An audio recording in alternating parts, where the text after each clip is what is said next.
জেলায় একদিকে যখন আরামবাগে রাজ্যের বিরোধী দলনেতা শুভেন্দু অধিকারী হুঁশিয়ারি দিচ্ছেন, তখন আর একদিকে অর্থাৎ সিঙ্গুর বিধানসভায় আরও শক্তি ক্ষয় হলো বিজেপি এবং সিপিএম। কাপাড়সারিয়া, পাঁচঘরা, বেগমপুর সহ প্রায় 50 জন কর্মী সমর্থক আজ শাসক দল তৃণমূল কংগ্রেসের যোগদান করলেন। সাথে কাপাড়সারিয়া বিধানসভার এক দলীয় ভবন উদ্বোধন হলো আজ। আর চ্যানেল নিউজ বাংলা টিভির মুখোমুখি হয়ে শুভেন্দু অধিকারীকে রীতিমতো চ্যালেঞ্জ ছুড়ে দিলেন সিঙ্গুরের বিধায়ক তথা রাজ্যের মন্ত্রী বেচারাম মানা। কাপাড়সারিয়া থেকে রকি সাহার report, channel news Bangla TV. এখন আমাদের এখানে কার্যালয় নতুন করে ভাঙা ভগ্নদশা অবস্থায় ছিল, সেটা নতুন করে দলের কর্মীরা সেটা আবার নতুন করে তৈরি করলো, যাতে মানুষের পরিষেবা এখান থেকে বেশি করে দেয়া যায়।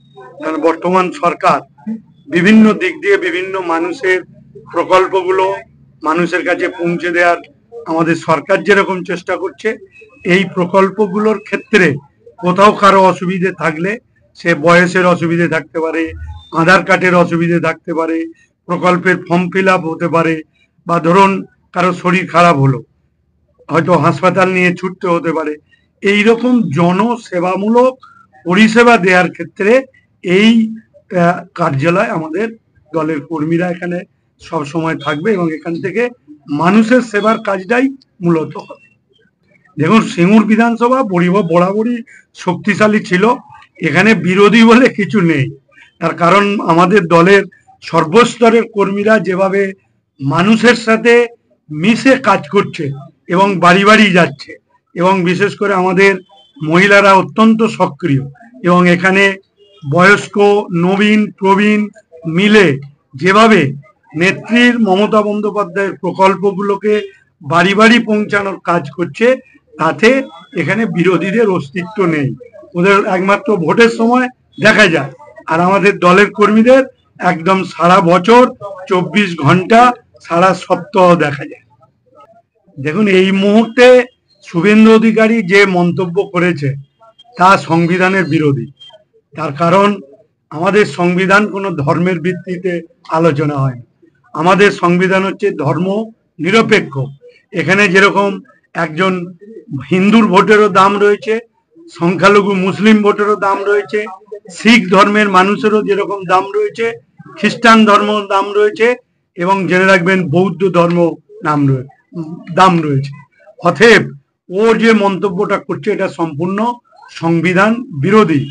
আর ও যতই মানুষকে এইভাবে কমিউনাল কথা বলে মানুষকে খেপাবার চেষ্টা করুক না কেন, যত দিন যাবে ও নিঃসঙ্গ হয়ে পড়বে। এবং আমি দায়িত্ব নিয়ে বলছি, আগামী দিন আমি আপনাদের বলে দিচ্ছি দায়িত্ব নিয়ে, আমি এর আগেও বলেছি এখনো বলেছি, শুভেন্দু অধিকারী যত দিন যাবে, যত এইরকম কথা বলবে, মানুষকে মিথ্যা কথা বলবে, জেনে রাখবেন যত জনবিচ্ছিন্ন হবে এবং মানুষ ওকে প্রত্যাখ্যান করবে। আর আগামী দিনে আমি দায়িত্ব নিয়ে বলছি, ওকে বিজেপির পার্টি অফিসে চাপ হইতে হবে। দেখুন, আমরা যখন ক্লাসে পড়তাম স্কুলে, কিছু ছেলে থাকতো যারা পড়াশোনা করতো না, টুকলি করে পাস করতো। এখন নরেন্দ্র মোদী, অমিত শাহ আর এই শুভেন্দু অধিকারীর দশাটা হয়েছে এই টুকলি করে পাস করার মতো।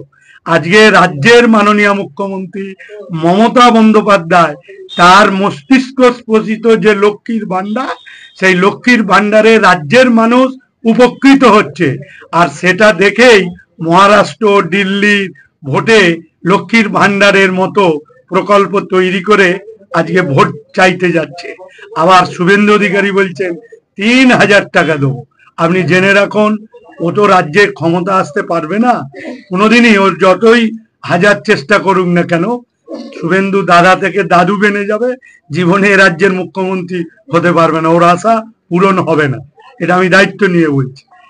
আসল দুঃখ কি জানেন, যে এরা ওই টুগলি করা ছেলেদের মতো পাস করতে চায়, মমতাকে অনুকরণ করে এরা সবকিছু করতে চায়।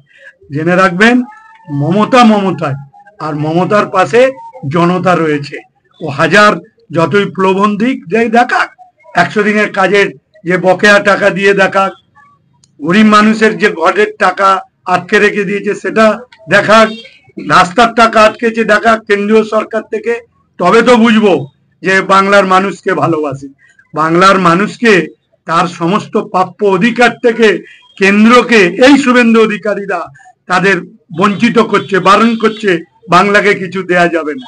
আর তারা বাংলার মানুষের জন্য কিছু করব বলে যদি প্রতিশ্রুতি দেয়, আর যাই হোক বাংলার মানুষ ওদের বিশ্বাস করবে।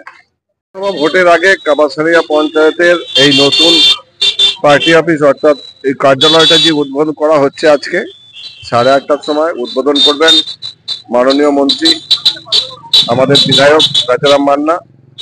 তো বিধানসভা ভোটের আগে আমাদের এই ভবনটা উদ্বোধন হওয়ায় এমনি পার্টি যেমন এখানে যে অবস্থায় আছে তার থেকে অনেক বেশি আরো শক্তিশালী হবে। আর এমনিতেই কাপাসারিয়া অঞ্চলের এই কাপাসারিয়া বুথগুলোতে আমরা অনেক শক্তি এর আগে অনেক শক্তি প্রদর্শন করেছি, কিন্তু বর্তমানে সেই শক্তি যাতে আরো 26-এর ভোটে প্রস্ফুটিত হয়, অর্থাৎ দাদা এখান থেকে আরো বেশি ভোটে লিড পায়, সেইটা মাথায় রেখে এবং এখানকার মানুষের জনগণের কিছু সুবিধার কথা ভেবে আমাদের এই পার্টি অফিসটা চালু করা হচ্ছে। আর এই পার্টি অফিস থেকে আগামী দিনে এখানে সাধারণ মানুষ উপকৃত হবে এবং পার্টি এখান থেকে বিভিন্ন ধরনের যে ধরনের কার্যক্রম আমাদের চলে আরেকটা পার্টি অফিস থেকে এখান থেকেও সেই কার্যকলাপগুলো এখান থেকে চলতে থাকবে আগামী।